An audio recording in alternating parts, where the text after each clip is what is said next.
You know, there would be no federal funds for highways that can be taken away if a state refuses to knuckle under to Big Brother. Yeah. And, and of course, if all of those unconstitutional programs were abolished, they wouldn't need an income tax, would they? No, they wouldn't need it. Many years ago, an occupant of the White House gave a famous speech. It started off 77 years ago.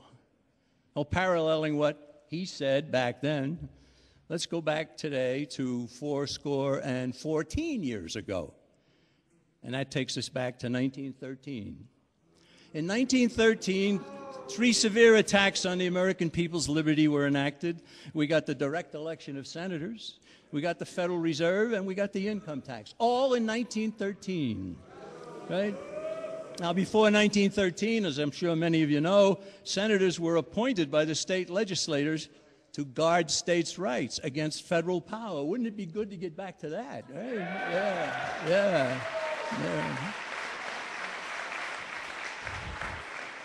But you know, neither the Federal Reserve or the income tax appeared in the Constitution originally. Both the Federal Reserve and the income tax are prominently listed, however, as 2 of the 10 planks of the Communist Manifesto, right? It's Democrats and Republicans that are making our country a communist state. It's time to stop them.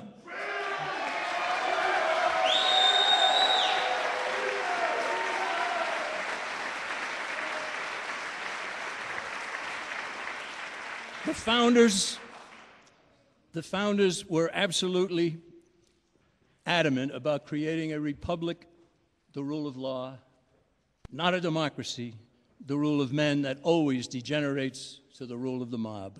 There's no mention of democracy in the Constitution, not in the Declaration of Independence, and not in any of the 50 state constitutions. The word doesn't appear. And yet we're told all the time that we pledge allegiance to the flag and to the what? The republic for which it stands. There is mention of republic in the Constitution, but we are getting democracy and it's ruled by men instead of adherence to the republic, the rule of law enshrined in the Constitution. Back to the Constitution. It gives the power to Congress to coin money, not to start a bank, not to allow a privately owned and unaccountable Federal Reserve.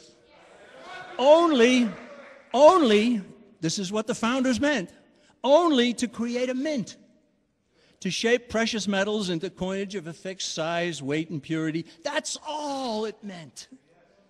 So a mint was created, and it coined money. Now the Federal Reserve exists, and it does something impossible. It coins paper. Article 4, Section 4 of the Constitution assigns the federal government the responsibility to protect the states from invasion. It doesn't say military invasion, just invasion. And 20 million illegal immigrants is an invasion.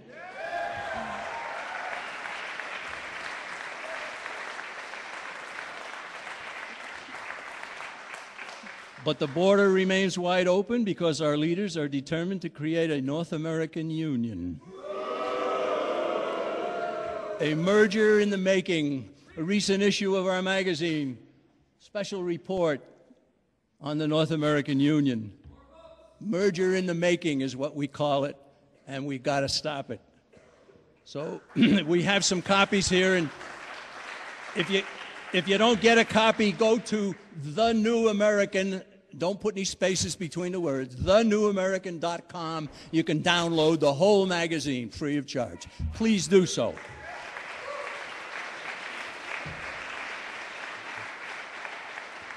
So today, our federal government engages in all kinds of unauthorized activity. Our leaders refuse to do what the Constitution requires that they do. And I sometimes think the only part of the Constitution given much attention is that part that says they shall be paid out of the Treasury. Right. Anyone who understands the Constitution knows that it's not a free pass to do whatever the government wants.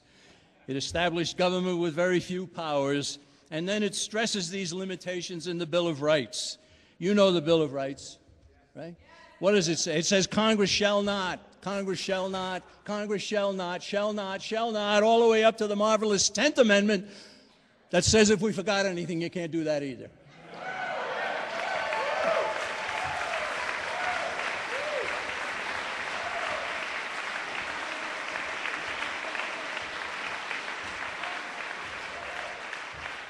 So, my friends, it's time to get back to the Constitution, and it's nice to know that there's a political candidate who says the same thing. Right?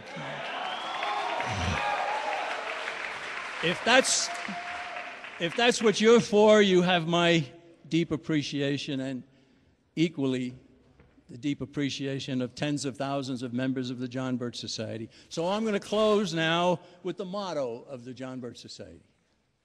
And it's very simple. It says, less government, more responsibility, and with God's help, a better world.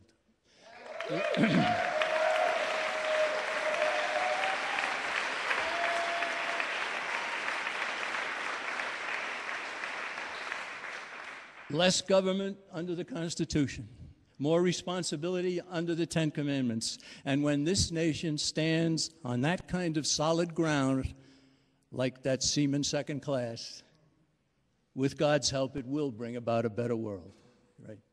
Ladies and gentlemen, we do have copies of a video I've done called Overview of America. There are copies, I don't know how many we have. If you can find somebody passing them out, grab one and take a look. And then jbs.org, right? You all know where to go for Ron Paul, right? All right? Right. If you like Ron Paul, you'll love the John Birch Society. Thank you very much.